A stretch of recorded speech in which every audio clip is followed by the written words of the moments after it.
Hi, my name is Gabriel Michael Williams. I'm ex-LDS. I came out of the church 9 months ago, August 24th, 2005. And I don't know how to explain it to them. Let's see. How I came to know Jesus actually was a very long process. I was raised LDS since I was 9 years old. I came out of, I guess, Christian church when I was younger. My dad kind of just married an LDS woman.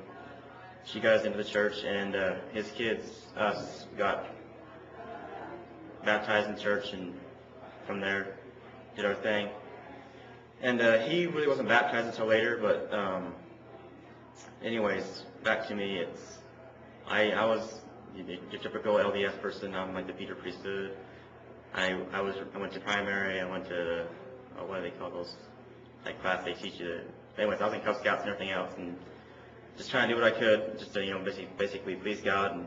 And anyways, I grew up, got to be 18. I wasn't going to church that much. And I really didn't want to go to church that much, but I knew I had to do something. I knew there was God, and that what the church was teaching me, that it might be true. So if it is true, I should do these things. And I always had this like hole in my life. And when I got to 18, I thought that, well, what can I do to fill that hole? And it was always something for me to do. There was something I had to do. I wasn't doing something, and that's the reason I had that hole. And that's what I thought. And so I went on a mission. I thought, this should fill it, And I went on a mission, and my whole life when I've been taught what a mission was, when you're very young, you're like, I want to go on a mission. You sing a song about it. I can't wait till they call me on a mission. And it's built up to be some great thing, and they tell you how great it is out there, and the people you talk to, and the missionaries, your companions, are so great. And as soon as you get out there, it's really not what you envision it to be. So the church tells you what it is, and then you go out there, and it's totally something different. And what happened to me out there is like I'd see my companion. He was a very sinful person, you could say, and he would do something, and immediately afterwards we'd go to a house and we'd talk to somebody. And according to LDS teaching, you have to have the Holy Spirit. And you don't have the Holy Spirit if you are unclean, you're unworthy. The Spirit doesn't dwell in you, and to have that Spirit, you have to have it to witness to somebody and to tell them the truth, and that the Holy Spirit tells them it's true. And I've seen people getting saved through him being unworthy to have the Holy Spirit and stuff, and that really was a witness to me that the church wasn't really true. And I came back after 4 months, came home, kind of was a neutral person. I would go to church every once in a while, and then finally a friend of mine, Jared, he'd been going over the college house, the Salt Rock Cafe, and I'm a mechanic, and so I like working on cars and stuff, and he had a friend named Brittany. She needed her windshield replaced, so I was all but willing to do that because I love doing that stuff. And so I went over there and I helped her remove the windshield, put a new one in, and ever since then I was talking to him and getting to know him, and I got to know Brody. He's one of the leaders over there, and I started talking to him, and he was basically the main person that would talk to me. We talked about all sorts of things like just God and how to be saved, and if I'm really sure that I'm really going to be in eternity and stuff. And I was arrogant, I was stubborn. I'd make stuff up basically to prove my point. He'll tell you that I'm always right. And then I gradually, like it took about 2 years since that day to really get me to know the truth.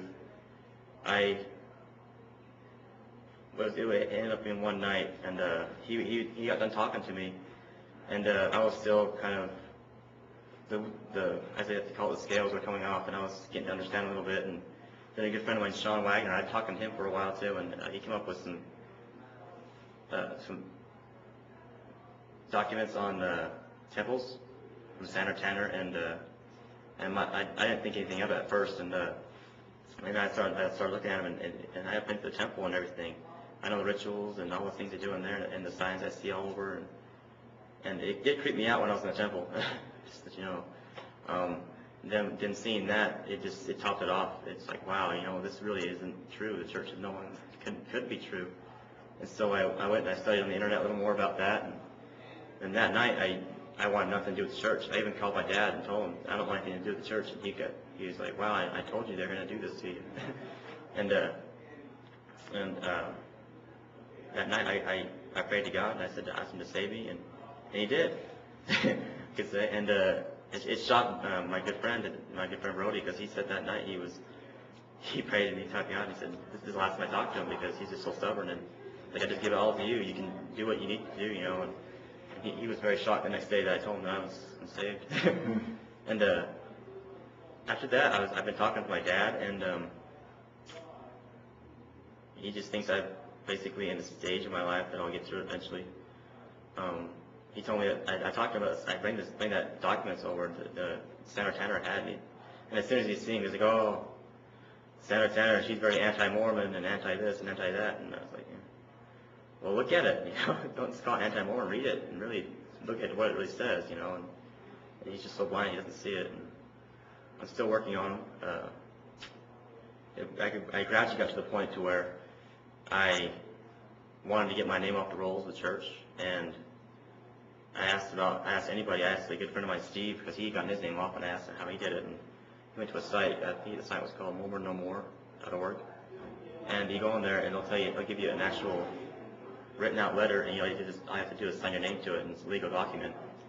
And your name gets off the roll. And what they did is they sent me a paper back and said, you got to go to your bishop, and you got to do that. And according to my letter that I wrote, I didn't have to have any of that. All I had to do was write the letter, and they read it, and I'm off the rolls. And so I did that. They sent me my papers back, and I'm going to call them back and tell them to get me off the rolls right away. Because I need my rolls off. I don't be considered one of them. I'm a Christian now. I don't be known as one of the LDS numbers, as they call themselves walking around. We got millions, and really they don't. and that's it. That's how I was saved, and I'm still growing.